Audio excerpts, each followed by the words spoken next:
What's going on, y'all? I've got some really cool changes from my boy Glastrier. Before I get into explaining all of the move changes that you see on your screen and the ability choices and the little stat tweaks I made, I want to have a quick disclaimer for anybody who's new here. Super important.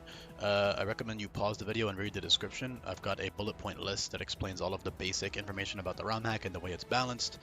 On top of that, I also have a Google Sheet that you can check out when you're done with the video. Don't click off yet because I don't mess up the watch time, but there is a move guide where I've gone over all of the fundamental move changes in the ROM hack that totally restructure the way the game plays.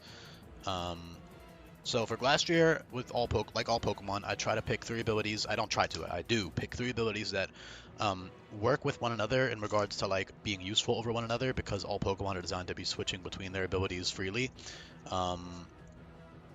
And then I also have to make sure it doesn't overlap with other pure typed, other Pokemon of that type combo. So in this case, it'd be pure Ice type, right? So obviously Chilling Neigh is still Chilling Neigh. So first thing I guess I can say here is that I did swap their special attack and speed. I don't think Glastrier makes sense to be like super fast or anything, but I also don't think it makes sense to be like as slow as it is, you know? He still is a horse, you know? I think he can still like gallop relatively quickly, even in the game. Like if you use him in the overworld or whatever, he gallops around like relatively quickly. So 65 base speed, while it's not winning any awards, is actually really good in an in-game context. It's a solid speed tier because it allows you to outspeed a decent amount of Pokemon with Choice Scarf. Same with Trailblaze, giving you +1 speed. So either of those things are really good with your 65 base speed. So I'm actually re-recording this video. Fun fact, I'm kind of annoyed that I have to. It's because I changed high horsepower. Oh yeah, important thing. I reworked high horsepower. So if you're coming off this watching the Spectria video or any other video that has a Pokemon with high horsepower in it, keep in mind it's heavily reworked. I'll explain it more in a bit, but I completely changed it because I felt that the flinch effect was a bit too broken for something so widespread. I made a list. It's about 23 or 24 Pokemon total that are planned to have high horsepower, which is way more than all the other flinch type moves.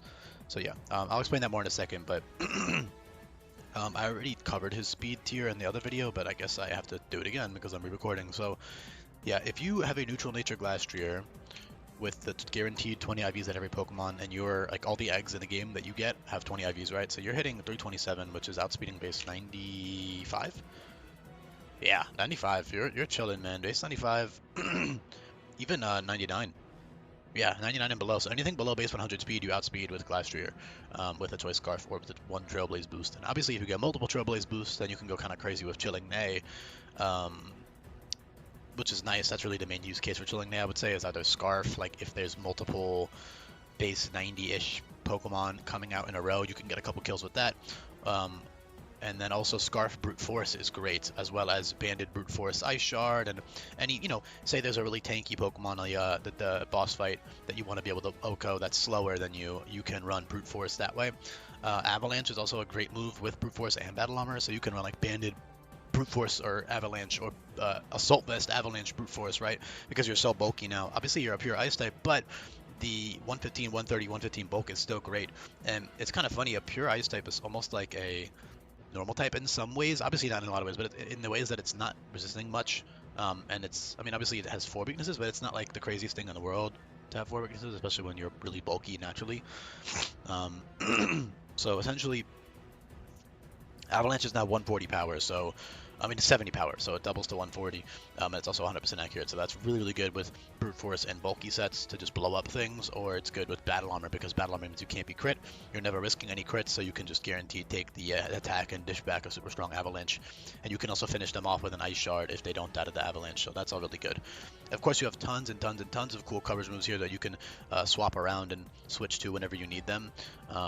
That's the beauty of having Move Relenter, is you can just tack on a coverage move to, kill something specific if you need it. You have rock moves, you have Mega Horn, which is bug type close combat, you have actual close combat, you have Headlong Rush, you have Head Smash and Stone Edge, which are really strong 100% accurate rock coverage. Also you got Rock Slide, cool stuff like that. Their signature move, Glacial Lance, was repurposed into a move called Icebreaker, which is a widespread move on like a lot of physical ice types and even some other Pokemon like Empoleon and whatever. It's essentially Ice type Wicked Blow. All of those moves in this game, for the most part, cannot be used twice in a row as a intentional drawback. That way you can't run Scarf or Band and just spam them. For example, a super fast Pokemon can't slap on like a Choice Band, Wicked Blow, and get a bunch of kills in a row. And a super, strong Pokemon can't slap on a Choice Scarf and just get a bunch of kills in a row with one of these variants of moves, especially because a lot of Pokemon have Ruthless or some other way of boosting them like Sharpness, etc., which means they become 180 power, which is even stronger. So yeah, having them not be able to use twice in a row is a very fair drawback. Obviously, it's still great with Choice Scarf or Quick Claw. That's another thing I didn't cover yet, is Quick Claw is a single-use consumable item now, which is great for any slow, tanky Pokemon. With Item Claws, you can only use one per boss fight, but it's still great to get like one free kill. If you're, for example, if you need your Glastrier to kill something that's over 100 base speed, then boom, there you go. Also, speaking of speed, if you get a Lucky plus Speed Nature, you're hitting 358, which is outspeeding base 1, I believe 113 or 112. Yeah, base 113 and above, below Pokemon you're outspeeding, so you go up 14 base speed points almost, which is really good. So definitely, it can be very fast, especially if you get lucky with that speed nature. But even if not, you're still outspeeding a good amount of stuff. And as for why I chose these abilities, I should have covered this earlier in the video, but the flavor for Brute Force is pretty obvious. It has tremendous physical strength. It takes anything it wants. It takes by force. It's a belligerent Pokemon. Brute Force, incredibly fitting, flavorful ability for Glastrier, boosting ability. And then Battle Armor is because it says the mask of ice covering its face is 100 times harder than Diamond. Initially, I had them having Stamina, which is a better ability if you're playing casually for fun and you're not worried about risking crits constantly. But gameplay-wise, I am not a fan of Stamina at all because it encourages like kind of lazy gameplay, lazy prep. You kind of just sit on things and win as long as you don't get crit, which I think is really boring. And also just not very skillful. While Battle Armor is honestly, it's broken in its own right because you can do like Iron Defense, Battle Armor, and just kind of sit there forever on any physical attacker. You also have Body Press and other good stuff, but it's a lot more of a reasonable ability, and it's also, I mean, number one, I think it has more uses. I think Stamina is situational. I mean, it's broken. It's weird. It's like an ability that's broken, but also kind of ass at the same time, and it definitely doesn't line up with the plays I like to encourage in my ROM hacks, so I try to not use it as much as I can. Of course, sometimes with overlap and planning abilities, like some things are going to have stamina. There's a couple, Lapras, Mudsdale, a couple other guys, but overall, I try not to give too many things stamina because I'm just not a fan of it. But Battle Armor is great. It's one of the best abilities for Nuzlockes, especially with Movie Learner, especially on a tanky Pokemon like this. There are also tons of new crit moves, like I just covered earlier. There's tons of Wicked Blow type variants and other guaranteed crit moves. So being able to make sure that you never ever get crit by those, especially, is great. That completely nullifies the damage. For example, if there's like a Ruthless Pokemon with super strong crit moves, even the 50% crit moves, you can switch in on those and have them only be like 80 base power or lower instead of 180. So that's super great. Battle Cry is also great with Battle Armor. And then now I can touch on the reworked high horsepower, right? So high horsepower is now reworked almost like a ground type double kick in terms of flavor, where they're using their hind legs to kick twice. So like it's each, like they, how like horses or like other animals like kick their legs up at the same time to like kick you. That's kind of the idea I had for it because I wanted to rework it. If you're coming off the Spectre video, you'll know a little bit why. It's kind of broken. It makes any fast sweeping type Pokemon able to just cheese with high horsepower. Flinching the Quick Claw on the opponent's team, like the AI team, right? You're gonna cheese the Quick Claw, cheese the Focus Sash, and it's just kind of broken. So high horsepower is still a great move in its own right. It's 110 power, so it is slightly weaker than Headlong Rush, but number one has no drawback. So I would say high horsepower is better for either bulkier sets, like Battle Armor sets, or just a slower, bulkier set, or if you need to bypass Focus Sash, Sturdy, Energy Shield, Multi-Scale, all these things that essentially give you the ability to like, those are very common stopgaps for like sweeping or like, just common tools that AI will abuse to like disrupt your gameplay, right? Is like a Focus Sash, Sturdy, Energy Shield, something to stop you from one-shotting them. So having that high horsepower able to cheese those abilities and Focus Sash somewhat is really good. So that's awesome, and it is still very strong, 110 power, no drawback, right? So it's even stronger than Earthquake and stuff. You've got a ton of other coverage like Wild Charge, Health Thrust, Play Rough, Takedown, all of which are 100 power, slight recoil moves, 20% recoil. Triple Axle's kind of ass. I wouldn't bother with it. Megaton Kick, Explosive Slam, those are all ass because you have to hold a wide lens for them to not miss. So, in terms of the Teamlocked, Nuzlocke intended playstyle, it's not very good. You have Icebreaker and Icicle Crash already and Avalanche for consistent ice physical moves, as well as Ice Shard, so I wouldn't really bother with it. But, if you're running, like, if there is some niche situation where you need, like, for example, Icicle Spear with loaded dice is 100 power guaranteed, right? While Triple Axle Wide Lens is 120 guaranteed. So, if there's like a super slow, sturdy / multi-scale / energy shield Pokemon you need to OHKO, then you can slap on triple axle. You know, then it's pretty good. But other than that, you know, like brute force triple axle, the good thing is you have brute force, so you actually don't need to run a boosting item. So running a wide lens isn't as big of a deal because you already have a 50% boost from your brute force, which is already like over, you know, it's already incredibly strong.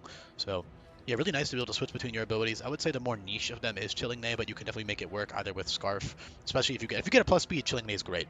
If you don't get plus speed, it's still good. It just depends on the boss fight. And then you can also take advantage of some Trailblaze cheese if you want to go that route. And then Baton Pass is also a nice slow pivot move for them because they're so tanky. Battle Armor Baton Pass especially is great because it just lets you get a guaranteed safe pivot into something else no matter what, you know, because you're never going to get crit. Other stuff like Brutal Bash, that's another wicked blow variant fighting type. Superpower is 140 power, drops your attack by -2. Even stuff like Torment is pretty nice on like a bulky Pokemon like this with Recover and Battle Armor. Like Torment, Recover, Battle Armor is really good actually. You can 1v1 a lot of things that way. And yeah, Battle Cry is insane. And then, oh, I didn't cover this yet for High Horsepower. Obviously, you can read it if you looked at the screen at the beginning of the video, but if you didn't, then High Horsepower also drops attack and special attack for each hit. So Battle Cry is -2 attack, special attack, and that's a much more widespread, you know, a lot of Pokemon get Battle Cry. High Horsepower is only given to Pokemon with this type of like body plan, you know, with the legs and stuff, or the hooves, I guess. Excuse me. So essentially, High Horsepower is like Battle Cry in conjunction with a multi-hit move, right? So it's not only a 110 power move, you know, break sashes, all that other stuff. It also debuffs, which is great, especially with Battle Armor. It's really nice because if you want to run like a bulkier set with High Horsepower and then finish them off with like an Ice Shard, or I don't know, just run like a stallier set, you can definitely take advantage of some High Horsepower shenanigans. So that's all really fun. Iron Defense obviously great. A couple other coverage moves I could cover, but I think I touched on pretty much everything I need to. Sorry for clearing my throat so much. I'm kind of feeling it a little bit today, I guess. But yeah, Icicle Crash even is just a consistent like 95 power, 100% accurate ice move, no drawback there. So that's just a good reliable, you know, because obviously all the other options would be Avalanche, and Avalanche, which has the drawback of moving last, Icebreaker, which has a drawback of not being able to be used twice in a row and being weaker than Avalanche, and then Triple Axle, which is the most niche of them all, and Icicle Spear, which are just really like situational multi-hit moves that you need an item for them to be consistent and safe to use. So yeah. Thanks for listening. Let me know in the comments down below what you think. Make sure you drop a comment if you made it to the end of the video. It does really help me out. If you somehow made it to the end of the video and you're not subscribed yet, make sure you do that, all that good stuff. And I'll be back for more coming up, y'all. Peace.